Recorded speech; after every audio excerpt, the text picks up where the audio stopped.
Flakët e zjarreve mbeten shqetësuese në të gjithë vendin, por situata është më e rëndë në Pukë, Elbasan dhe Gjirokastër. Flakët kërcënuan seriozisht 11 banesa në fshatrat e Pukës, teksa përfshin një sipërfaqe të madhe pylle me pisha, në fshatin Zath të komunës Blerim.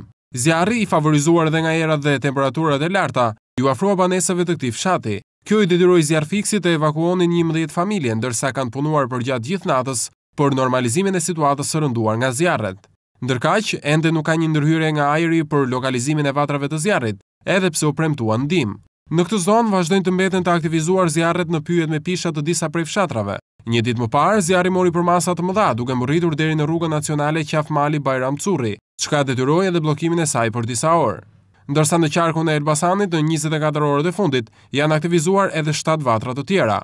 Shtabi i emergjencave civile në këtë qytet bën me dije se janë ndjekur rreth 10 hektar me shkurre dhe ferra në fshatin Zibrak, 1 hektar me drur frutor dhe shkurre në fshatin Kotk dhe 3 hektar shkurre në komunën Skënderbegas.